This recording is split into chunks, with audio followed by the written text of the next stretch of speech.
The number of poverty in Indonesia has increased in the middle of COVID-19 pandemic. As of September 2020, the Central Statistics Agency, also known as BPS, recorded that the poverty rate has increased by 2.76 million to 27.55 million, or as same as 10.19% of the total population in Indonesia. According to wartaeconomy.co.id, it gives so much impact, especially on education sector. Based on tempo.com, it's noted that the number of children aged 7 until 12 years old in Indonesia who are dropped out from school is more than 1 million children. For those age category of 13 until 15 years old in 34 provinces, the number is 900,000 children. Meanwhile, age 16 until 18 years, there are more than 2 million.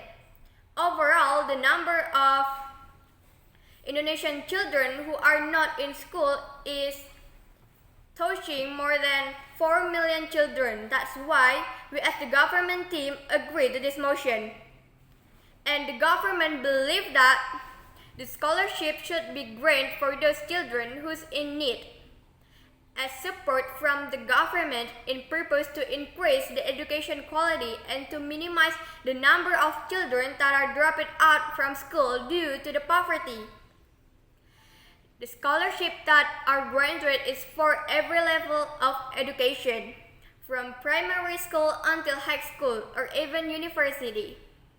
So what kind of scholarship that government gives is free them from school fees and giving them financial support for their school needs. So based on our condition right now, the government released a program that aims for students in Indonesia. For those students who meet the requirements for program Indonesia Pintar or PIP. PIP is a government program that are created to help children who come from poor and unprivileged families.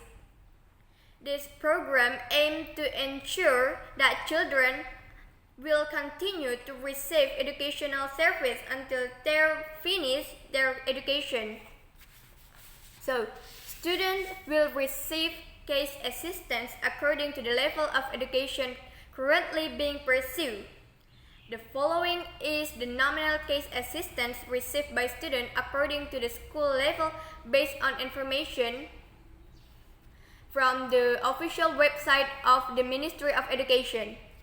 Students can register by bringing Kartu Keluarga Sejahtera or Surat Keterangan Tidak Mampu as proof for their necessity. From the school, then the school will record the data of students who have met these requirements.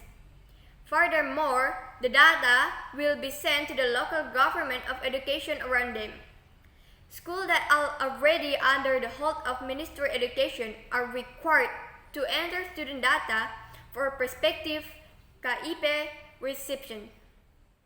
If a student has passed the registration process, the students can take PIP support individually or collectively. Collective collection can be done if students live in areas where it's difficult to access the banks.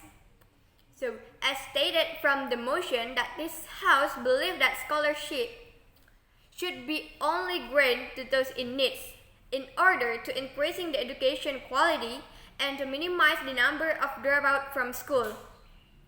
Underline that should only be granted for those in need. So, to avoiding the wrong target of assistance, there must be a control for that. This House could control and monitoring the scholarship support from the data of Social Ministry that known as Data Terpadu Kesejahteraan Sosial or DTKS. The House could monitoring and controlling the receiver from the website of dtks.kemensos.go.id.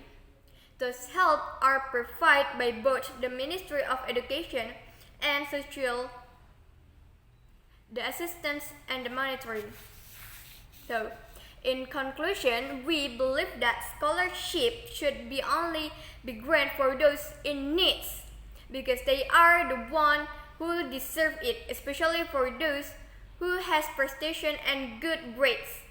In purpose to praise the number of school dropout in Indonesia due to the poverty, especially under the pandemic era, and to increasing the quality of education in Indonesia.